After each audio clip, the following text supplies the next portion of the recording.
Hey everyone, welcome to the Formula Consulting Group. In this video, we're going to dive deeper into step 8 of the formula and show you how to write and send strategic letters of intent and why doing so will help give your candidacy the extra edge it needs to match successfully. If you've watched our previous overview video, you'll know that sending letters of intent is part of the post-interview phase of a multi-phase strategy we recommend for matching into top programs. We call this strategy the formula. Before we jump into how to send letters of intent, let's discuss why you should send letters of intent. You should send letters of intent for the following 3 reasons. Number 1, they create an additional point of contact with your preferred program, which helps generate further exposure to your candidacy. For example, if your interview was held in October, the last thing you want is for the program director to have forgotten who you are by the time January or February rolls around and their program begins the process of finalizing their rank list. Sending an LOI around that time will help remind your preferred program about your candidacy. Number 2, they reflect positively on your work ethic because they're not a required component of the application process. Taking the time to write an LOI will likely be interpreted as a sign that you are a hard worker, which is something every program seeks. And number 3, they also serve as a genuine measure of your commitment and level of interest for a program. And that's because PDs know most candidates participate in multiple interviews and that there's not enough time to go above and beyond for every program.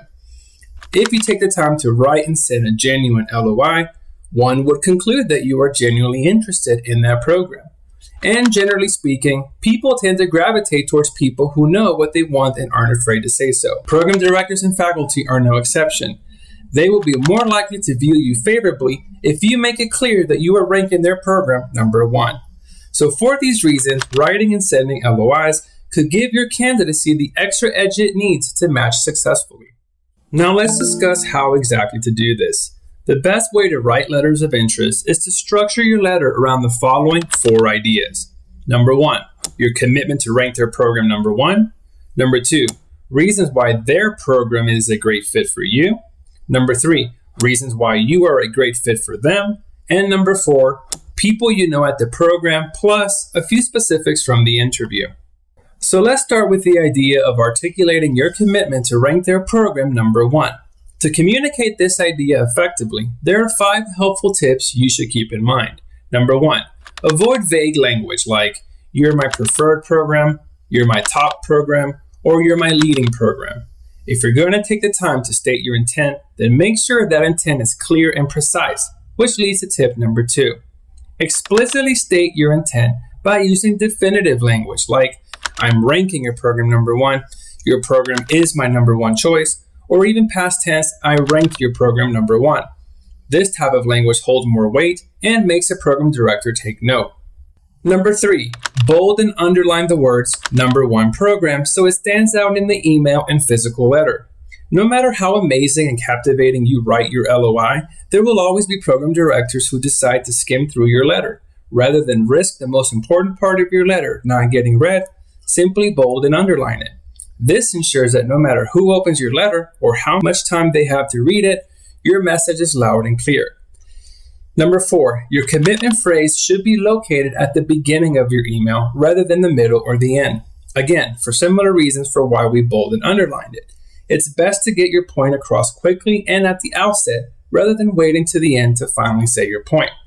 And number 5, your commitment phrase should also be used as a subject line in your LOI emails. For example, a subject line that reads, I'm ranking your program number 1 is a powerful statement that tells the recipient everything they need to know before they even open the email. The second idea you want to articulate in your letter is the reason or reasons why their program is a great fit for you. And to do this effectively, there are 3 tips you want to keep in mind.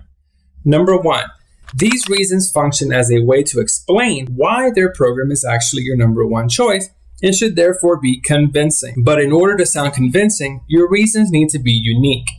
If your reasons sound the same as everyone else's, your interviewer may assume that you haven't taken the proper time to really think through your rank decision and that you're not really serious about their program. The second tip is that your reasons need to immediately precede the commitment phrase, as in, I'm ranking your program number 1 because, and then list reason number 1, reason number 2, and reason number 3. And the third tip is that if your reasons are generic and commonly used, and there's no way you can swap them out for something more unique, then find a way to add greater specifics and details to your reasoning. And that's because most people don't investigate programs thoroughly. So by adding even a few details that others likely won't, you are in a way making your reasons more unique. For example, you could write something like, I'm ranking your residency as my number one choice due to your program's resident-driven structure, your nationally recognized faculty like Dr. Smith and Dr. Jones, and your track record of innovation and leadership, including the filters you printed for the Trauma One pilots last winter. This is a great answer because despite stating obvious traits like faculty and leadership opportunities, you actually went one step further and name-dropped specific faculty members and pointed to a recent philanthropic effort by the program's 3D print lab, which happens to be a hidden gem of the program. The third idea you want to articulate in your letter is the reasons why you are a great fit for them. And to do this effectively, there are 3 tips you want to keep in mind. Number 1, most programs value candidates who have a personal connection to the region where their program is located. This personal connection could include having grown up in the region, having family nearby, or having gone to college in the area. Whatever the connection to the area may be, make sure to stress the personal aspect. And the third tip is that in addition to establishing a personal connection, you should also touch on how your personality is a good fit for their program. For example, you could write something like, I thrive in environments where I'm allowed to self-learn, take initiative, and leverage extracurricular opportunities, such as the ones offered by your Patient Advocacy 2.0 Club. For these reasons, as well as your program's 15-minute proximity to my family, I'm confident your residency is the best fit for me and the program where I will excel and contribute the most. This is a great answer because you touch on all the relevant factors, your personality, your personal connection to the region, and even some specifics about the program for good measure.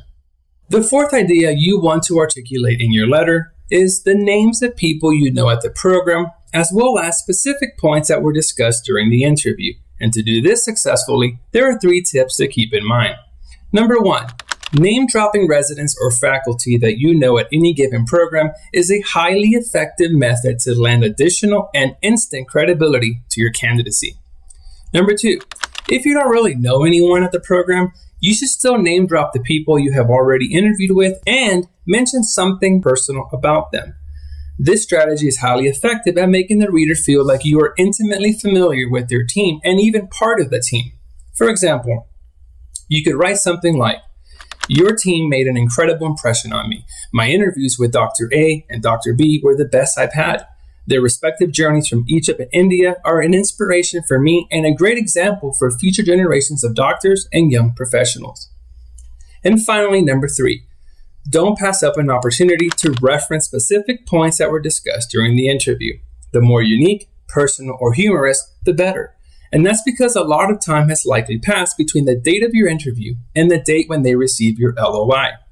Offering them some refresher points that were meaningful at the time can help them easily remember why they liked you.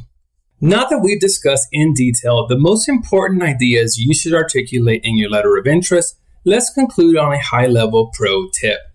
For physical LOIs you are sending via mail, make sure to use envelopes that stand out, either by thickness, color, or both. Our preferred approach is to use solid-colored blue envelopes. We prefer blue because it helps your envelope stand out from the pack of ordinary white envelopes without losing its professional vibe. In fact, blue is a common color in the healthcare industry, especially with company names and logos, and should at the very least pique the interest of your recipient. Stay away from using bright colors, patterns, and themed stationery. And that concludes this video. If you're preparing for residency interviews, we strongly recommend you check out our other videos and subscribe to our channel. If there's a question you'd like us to delve into in the future, please leave a comment below. You can learn more about our services at www.formulatomatch.com and on X at Formula to Match.